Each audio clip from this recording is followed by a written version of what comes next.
നമസ്കാരം. കണ്ണൂരിലെ CPM-ന്റെ പാർട്ടി ശക്തി കേന്ദ്രങ്ങളിലും കടുത്ത അതൃപ്തി ഉണ്ടാവുകയാണ്. കണ്ണൂരിലെ CPM-ൽ LDF കൺവീനർ EP ജയരാജനെതിരെ ഇപ്പോൾ അണിയറയിൽ വലിയ നീക്കങ്ങൾ ശക്തമാവുകയാണ്.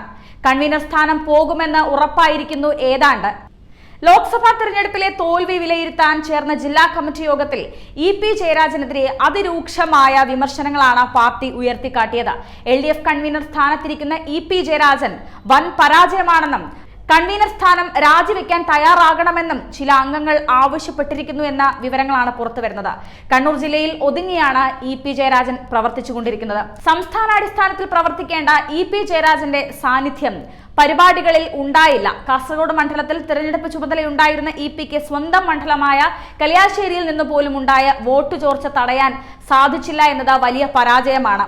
പാർട്ടിയെയും മുന്നണിയെയും നിരന്തരം പ്രതിസന്ധിയിലാക്കുന്ന പ്രസ്താവനകളാണ് EP ജയരാജൻ നിരന്തരം നടത്തിയതെന്ന് കണ്ണൂർ ജില്ലാ കമ്മിറ്റിയിലെ മുതിർന്ന നേതാക്കൾ പറയുന്നു.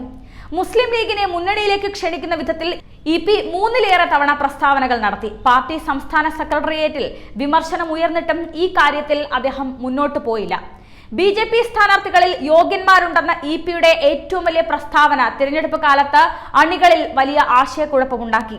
കേരളത്തിൽ തിരഞ്ഞെടുപ്പ് പോരാട്ടം LDF-ഉം BJP-യുമാണെന്ന മാധ്യമപ്രവർത്തകരോട് EP പറഞ്ഞത് ആർക്കാണ് ഗുണം ചെയ്തതെന്ന് ആലോചിക്കണം. ആക്കുളത്തെ മകന്റെ ഫ്ളാറ്റിൽ BJP കേരള പ്രഭാരി പ്രകാശ് ജാവ്ദേക്കറുമായി കൂടിക്കാഴ്ച നടത്തിയ EP-യുടെ നടപടി പാർട്ടിയോട് അടുത്തു നിൽക്കുന്ന കാന്തപുരം വിഭാഗത്തിന്റെ ഉൾപ്പെടെ വോട്ട് ചോർത്തുന്ന സാഹചര്യമുണ്ടാക്കി. ജാവ്ദേക്കറുമായി താൻ കൂടിക്കാഴ്ച നടത്തിയെന്ന് EP വെളിപ്പെടുത്തിയത് പോളിംഗ് ദിവസത്തിലായിരുന്നു. മാധ്യമങ്ങൾ ഇത് വലിയ വാർത്തയാക്കിയതോടെ പാർട്ടിയെക്കുറിച്ചുള്ള അവമതിപ്പുണ്ടാക്കി. EP ജയരാജൻ BJP-യിൽ ചേരാൻ ദലാൽ നന്ദകുമാർ മുഖേന ശോഭാ സുരേന്ദ്രനുമായി രഹസ്യ കൂടിക്കാഴ്ച നടത്തിയെന്ന വാർത്തകൾ കേരളത്തിൽ മാത്രമല്ല ദേശീയ തലത്തിൽ പോലും പാർട്ടി നടത്തുന്ന BJP വിരുദ്ധ പോരാട്ടങ്ങളെ ദുർബലമാക്കി. EP-ക്കും കുടുംബത്തിനും പങ്കാളിത്തമുള്ള വൈദേകം റിസോർട്ട് BJP നേതാവ് രാജീവ് ചന്ദ്രശേഖറിന്റെ ഭാര്യയ്ക്ക് പങ്കാളിത്തമുള്ള നിരാമയ ഏറ്റെടുത്തത് വലതുപക്ഷ മാധ്യമങ്ങൾ വലിയ വാർത്തകളായി ആഘോഷിച്ചുവെന്നും കണ്ണൂർ ജില്ലാ കമ്മിറ്റി യോഗത്തിൽ വലിയ രീതിയിലുള്ള ആക്ഷേപങ്ങൾ ഉയരുകയാണ്.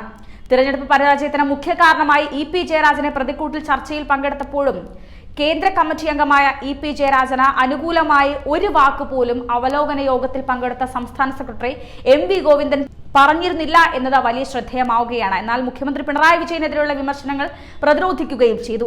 സംസ്ഥാനത്തിന്റെ ചരിത്രത്തിൽ ആദ്യമായി തുടർഭരണം കിട്ടിയത് പിണറായി വിജയന്റെ നേതൃത്വത്തിന് കീഴിലാണെന്ന് മറക്കരുതെന്നും തോൽവിയുടെ പേരിൽ പഴിചാരുന്നത് ശരിയല്ലെന്നുമായിരുന്നു ഗോവിന്ദന്റെ പ്രതികരണം. എന്നാൽ EP-യെ അവിടെ ഗോവിന്ദൻ തള്ളിപ്പറയുന്ന കാഴ്ചയാണ് കാണുന്നത്. ഏതായാലും EP-യുടെ പാർട്ടി കൺവീനർ സ്ഥാനം ഇതോടെ പോകുമെന്ന് ഉറപ്പായിരിക്കുകയാണ്.